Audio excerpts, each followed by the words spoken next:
Welcome back, finance fanatics, to another insightful episode on Legend Finance, your prime destination for everything money. If you're new here, well, let's change that. Smash that subscribe button and the bell icon to ensure you never miss our financial wisdom. Warren Buffett, although a super successful investor today, actually started investing when he was just 11 years old. Before that, he was just kind of messing around with different things at a younger age, but nothing too serious. Once he got into stocks, he tried out a whole bunch of strategies like charting and timing, which were fun and made him some money. But he didn't have any real plans. So he went to the library and read up on every investing book he could find, just eating up all the information. It was super interesting, but he still didn't have any kind of solid strategy. He thought maybe he could figure it out by looking at those stock charts, but it turns out that didn't really help. Ben Graham's book, The Intelligent Investor, which Buffett started reading in 1949. We hadn't even heard of it before, but it turned out to be a game changer for him. There were just 2 chapters in the book that were really important to him, but they made a huge difference. The book helped him set up a solid philosophy for investing in 3 main ways. The ideas were simple and basic, but they were incredibly important.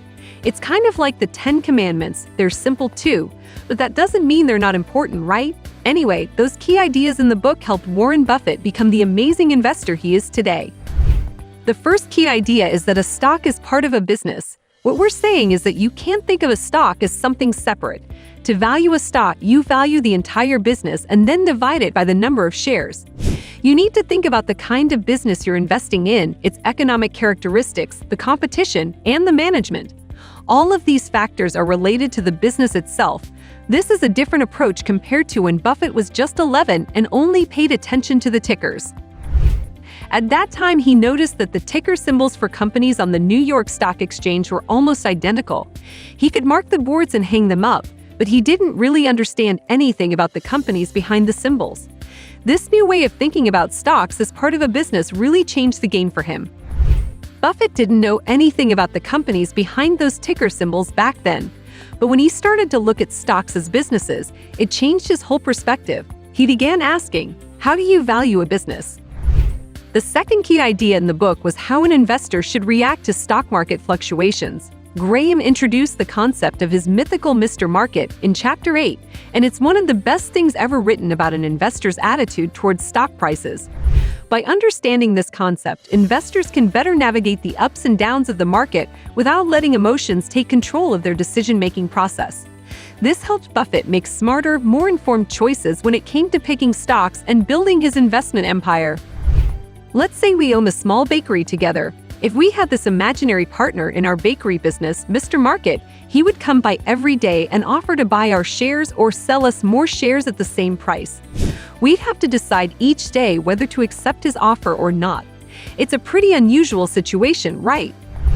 By understanding how Mr. Market works and not letting our emotions dictate our decisions, we can make better investment choices and not fall into the trap of feeling good or bad based on daily stock price fluctuations. Instead, we can focus on the actual value of the businesses we're investing in. So if Mr. Market is providing different prices at the end or start of the day, you don't have to worry about them too much. It's like having a friend who's constantly giving you these figures.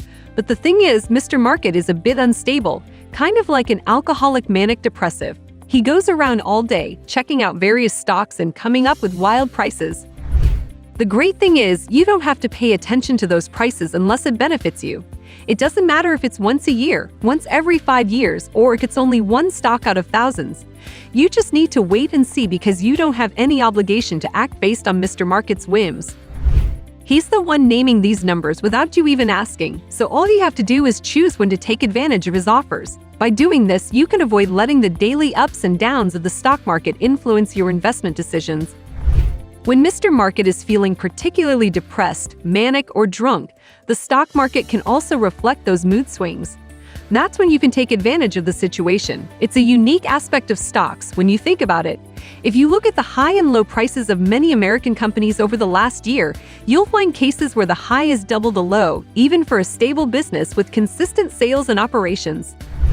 If you compare this to farmland just 10 miles away, there's no way the value of that land would range so dramatically in a single year. The key point here is that you don't have to play the game unless you want to.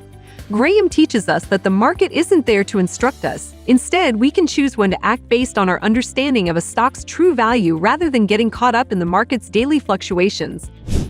The market is there to basically serve you when you want it to serve you. You know, one of the most important things to remember in stocks is that it's very hard to do, but people have all these feelings about it, and the stock doesn't know you own it. When you own stock certificates, like those from Berkshire Hathaway, the company and the stock itself don't know you own them, and they have no feelings for you.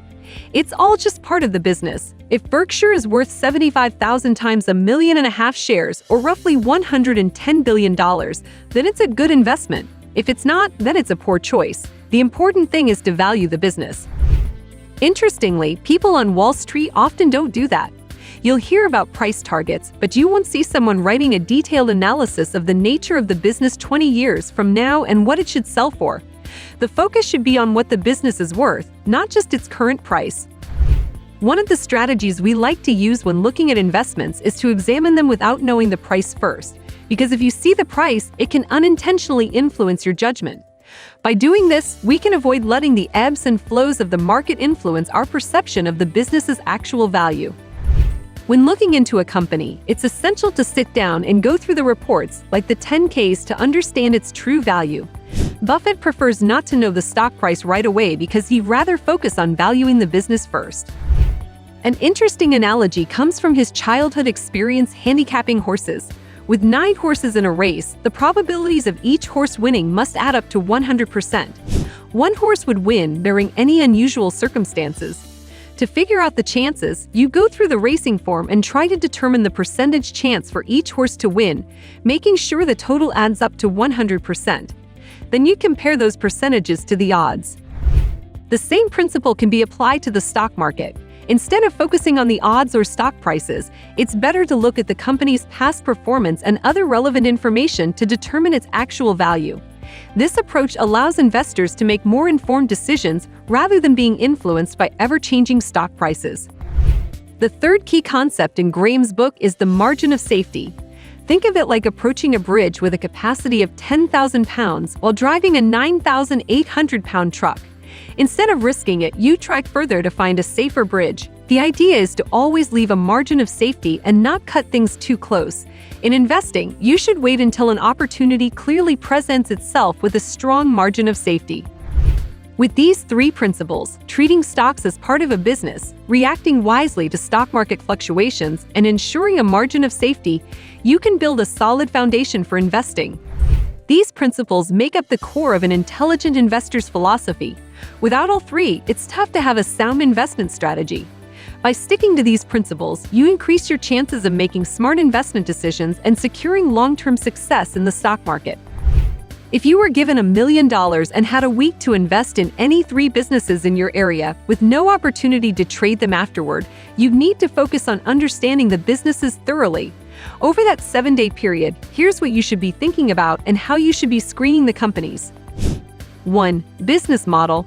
Understand the company's business model, how it makes money, and if it has a sustainable competitive advantage. 2. Financial health. Analyze the company's financial statements to ensure it's financially sound, with low debt and consistent profitability. 3. Management. Research the management team to ensure they are experienced, competent, and have a history of making good decisions for the company's growth. 4. Industry and competition. Evaluate the industry the company operates in and its competitive landscape. Identify potential threats or opportunities in the market. 5. Growth potential. Assess the company's growth prospects and its ability to scale its operations and expand into new markets. 6. Reputation. Consider the company's reputation, both in terms of its products or services and its ethical and social responsibility practices. 7. Long-term outlook.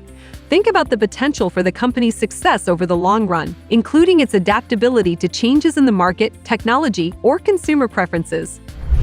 By carefully considering these factors and selecting 3 businesses with strong foundations and long-term growth potential, you increase the likelihood of securing a solid return on your investment for the rest of your life. When you're investing, focus on understanding the businesses you're considering. Look for companies with enduring competitive advantages like strong brand recognition, intellectual property, economies of scale, network effects, high switching costs, or regulatory barriers. These factors can help protect a business from competitors and ensure its long-term success. Take your time to research each potential investment, including its financial health, management team, industry, growth potential, and reputation. By doing so, you'll be more likely to make smart investment decisions and secure a solid return over time. Remember, it's not just about picking the companies making the most money right now. Focus on businesses with a strong foundation and lasting competitive edge. All right, so if you're new to investing and want to follow Warren Buffett's wisdom, just remember these 3 simple rules. First, always treat stocks as if you're buying a part of the business. Second, don't get swayed by stock market fluctuations. Stay calm and make decisions based on the true value of the business. And third, always ensure a margin of safety in your investments, giving yourself some wiggle room in case things don't go as planned. Keep these rules in mind, and you'll be on your way to becoming a more intelligent investor, just like Warren Buffett himself. And there you have it, finance fanatics. We've journeyed through the remarkable wisdom of Warren Buffett, and we hope you're walking away with your pockets full of knowledge and your investor confidence soaring. Remember, it's not just about the journey, but also the learning. Keep these principles in your back pocket, and you're well on your way to becoming a financial titan yourself. If you found this video valuable, don't forget to give us a thumbs up and share it with your friends who might also be on their investment journeys. We'd love to hear your thoughts, so leave a comment below on which tip you found most useful.